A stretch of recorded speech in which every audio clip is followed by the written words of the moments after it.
Mas malala yung ibang asawa mo. Hindi ako naniniwala ng bagay.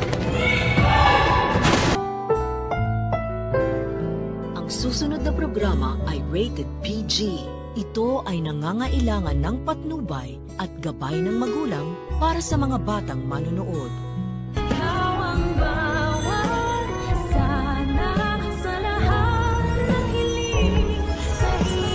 Gusto bang hawakan ng kamay mo? Ito na nga ang pinakaabangan ni Moira, ang tuluyan niyang makaharap si Lynette at makahingi dito ng tawad. Yun nga lang, mukhang mahihirapan si Moira na makuha ang pagpapatawad nitong si Lynette nang dahil nga sa bigat ng kasalanan niya dito. Tapos magpa-flashback pa kay Lynette ang lahat ng kasamaang ginawa sa kanya ni Moira. Kaya naman kahit anong iyak at pagsusumamo ni Moira sa kanya, ay hindi niya magawa itong paniwalaan. At iniisip niya rin na masyado naman yatang biglaan ang pagbabagong iyon ni Moira. Samantalang parang yung isang linggo lamang, ay galit na galit ito sa kanila. Pero mukhang tadhana na ang gagawa ng paraan upang matulungan itong si Moira na makumbinsi itong si Lynette na galing sa puso ang paghingi niya ng tawad dito. At ito nga sa pamamagitan ng pagbagsak ng mga medical supplies at sakto pa nga dapat na kay Lynette ito babagsak.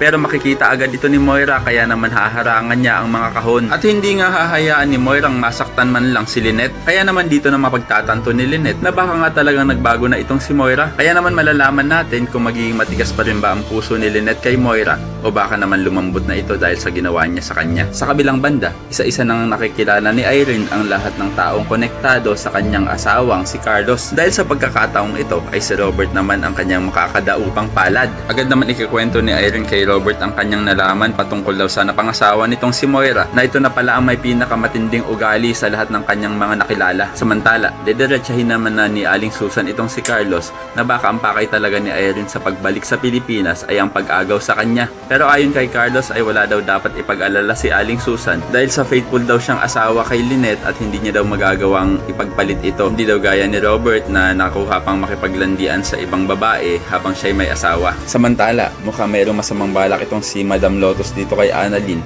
sa request nitong hawakan ng kanyang kamay. Mukhang ito na ang chance para gumanti si Madam Lotus dito sa ginawa ni Giselle sa kanya. Kaya naman kung isa ka rin sa mga umaasang sana walang mangyaring masama kay Annalyn ay pakilike ang video na ito and don't forget to subscribe. Thanks for watching and see you next time. Bye-bye!